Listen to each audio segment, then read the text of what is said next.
Ada, I had my 21st birthday and some guy tried to break into my house, so I turned 21 this week. My birthday was on the 15th, and we hosted a party on the 18th. Theme was dress as my favorite things, and I bought a karaoke machine for the party. I live in a student area where people are frequently hosting house parties. Even then, I made sure that our karaoke would not run past 11 p.m., as our council rules define quiet hours as between 11 p.m. to 7 a.m. This was something I made sure that the loud parts of the party would stay between. At about 8:09 p.m., my friends started showing up. We started doing our karaoke. At 10:05 p.m., a neighbor I have never met before showed up at the door and was slamming on both the doorbell and the door.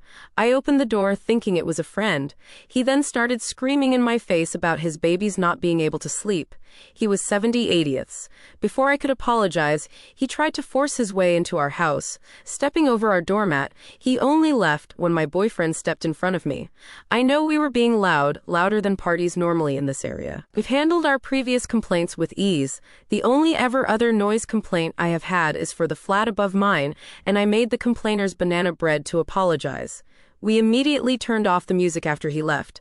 However, I did end up having a panic attack from the way he yelled at me, and ended up calling 101, the UK non-emergency line, as I was shaken by the experience, and that's what my mum said to do.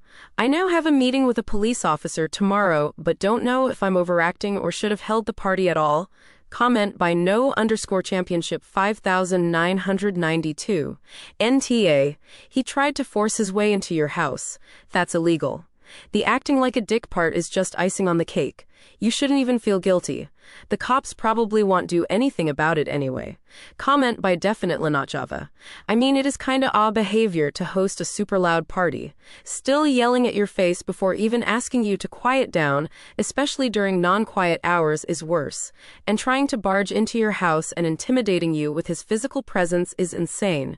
You are not overreacting. I would urge you to listen to your mum and go through with the complaint. Focus on the fact that you were A, following the law, and B, would have loved to resolve this civilly if he had decided to be civil instead of threatening and intimidating you. Officially Esh, but you are like 1%, the rest 99% is him. Comment by Colonel Belmont. Esh, for very different reasons. You can make lots of noise before 11, but you have close neighbors and nobody wants their life disrupted because your idea of recreation is creating extreme noise at night. The neighbor is a huge for attempting to barge into a stranger's home.